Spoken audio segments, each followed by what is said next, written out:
Indian serial দেখে কিছু শিখেছি আর না শিখেছি, এই গজাটা খাওয়া কিন্তু একদম শিখে গিয়েছে। আমাদের দেশে কিন্তু এর প্রচলন খুব একটা বেশি না, কিন্তু ইন্ডিয়ার মানুষ কিন্তু এই খাবারটা অনেক বেশি পছন্দ করে আর একটা ট্র্যাডিশনাল মিষ্টিও বলা যায়। আর আমার কাছেও এটা খুবই ভালো লেগেছে, আর এটা বানানো কিন্তু একদমই সহজ, কিন্তু খেতে কিন্তু দারুণ মজা, আর এটা কিন্তু সংরক্ষণ করেও রাখা যায়। আর এটা অনেকক্ষণ যাবত মচমচে থাকে আর ভিতরটা একদম সফট, খেতে কিন্তু দারুণ লাগে। আজকে তৈরি করে দেখাবো গজা, আর এটা তৈরি করা খুবই সহজ। তো এখানে তৈরি করার জন্য প্রথমে 1 কাপ পরিমাণ ময়দা নিয়েছি। আর এখানে আপনারা চাইলে আটাও নিতে পারেন, কিন্তু বেটার রেজাল্ট পাওয়ার জন্য ময়দাটাই নিতে হবে। এখানে আমি সামান্য পরিমাণ লবণ দিয়ে দিচ্ছি আর 1/4 টিস্পুন দিয়ে দিচ্ছি বেকিং পাউডার। আপনারা চাইলে কিন্তু বেকিং সোডাও নিতে পারেন।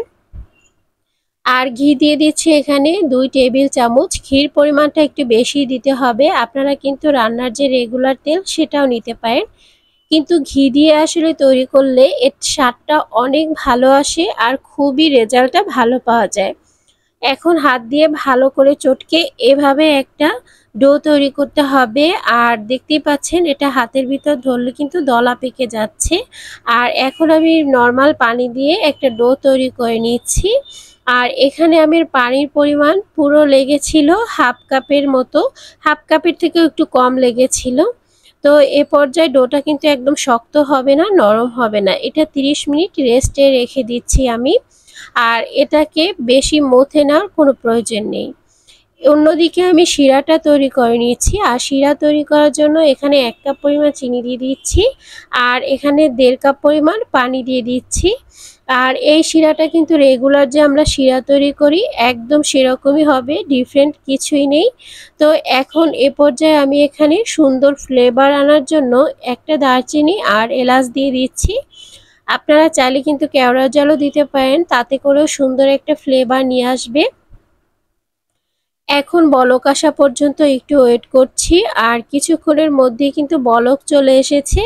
আর এই শিরাটা কিন্তু একটু জাল করে ঘন করে নিতে হবে। আমি এখানে একটু জাফরান দিয়ে দিচ্ছি, সুন্দর একটা কালার চলে আসবে আর সুন্দর একটা ফ্লেভারও নিয়ে আসবে। এটা একদমই অপশনাল, আপনারা চাইলে কিন্তু এটা স্কিপ করতে পারেন।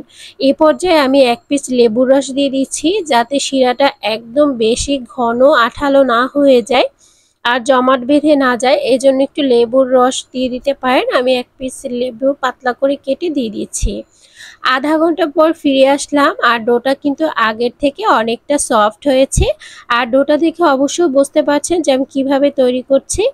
এখন আমি হাতের সাহায্যে একটু সামান্য মথে নিয়ে উল্টো দিকে ঘুরিয়ে একটু মসৃণ করে তৈরি করে তারপর রুটির মতো বেলে নিচ্ছে। আর এটাকে অনেক সমান করে যে বেলতে হবে সেরকম কিন্তু কিছুই না। এরকম করে রুটির মতো বেলতে হবে। এখানে কিন্তু কোনো আটা বা কোনো ময়দা কোনো কিছু ব্যবহার করা যাবে না। এটা কিন্তু এমনিতেই বেলে নেওয়া যাবে।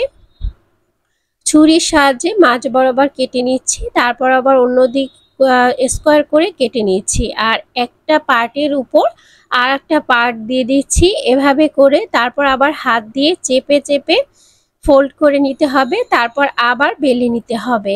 এভাবে 3 থেকে 4 বার বা বেশি ভালো হয় 5 বার করে নিতে পারলে, তাহলে কিন্তু এর যে লেয়ারগুলো খুবই ভালো আসে আর গজাটা খেতেও কিন্তু ভালো লাগে। আমি আপনাদের সুবিধার্থে আরও একবার দেখিয়ে দিচ্ছি। আবারও আমি রুটির মতো কিন্তু বেলে নিয়েছি, আর অনেক যে গোল করে বেলে নিয়েছি সেরকম কিছুই না। তারপর আবারও স্কোয়ার করে 4টা ভাগ করে নিচ্ছি, আর একটার উপরে আর একটা লেয়ার বসিয়ে দিয়ে তারপর আবার চেপে চেপে একটু সিল করে নিতে হবে, তারপর রুটির মতো বেলে নিতে হবে। এখন 3 থেকে 4 বার করার পর আমার এরকম একটা লুক চলে এসেছে। চারো সাইড একটু সমানভাবে কেটে নিচ্ছি, আর এখন গজাগুলো তৈরি করব। আর এরকম পুরো রাখতে হবে, না হলে কিন্তু গজা খেতে একদমই ভালো লাগবে না। আমি আপনাদের সুবিধার্থে একটু কাছ থেকে দেখিয়ে দিব।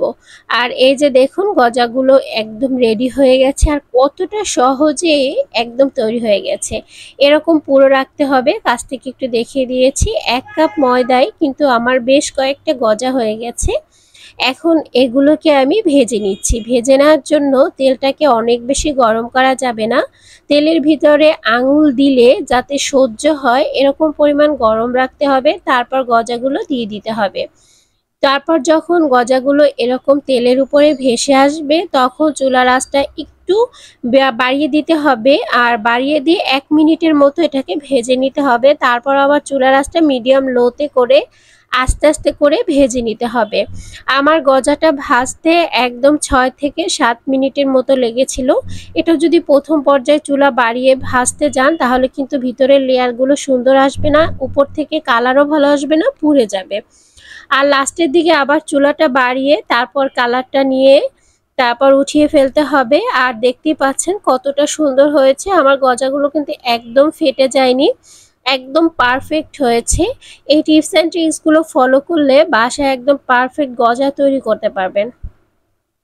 আর গজাটাকে একটু ঠান্ডা করে নিতে হবে, আর শিরাটা গরম থাকবে। তারপর গজাগুলোকে শিরার ভিতর 3 থেকে 4 মিনিট বা 2 থেকে 3 মিনিট ভিজিয়ে রাখতে হবে। বেশিক্ষণ ভিজিয়ে রাখা যাবে না, তাহলে কিন্তু গজাটা খেতে একদমই ভালো লাগবে না, অনেক বেশি সফট হয়ে যাবে। আর গজার ভিতরে সফট থাকে আর উপরে কিন্তু একদম হার্ড থাকে, খেতে কিন্তু খুবই ভালো লাগে।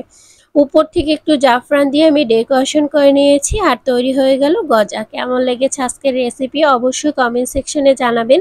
ভালো লাগলে লাইক শেয়ার কমেন্ট করবেন। যারা ফেসবুক থেকে দেখছেন পেজটি ফলো দিয়ে রাখতে পারেন, ইউটিউব থেকে দেখলে চ্যানেলটি সাবস্ক্রাইব করতে পারেন। আল্লাহ হাফেজ।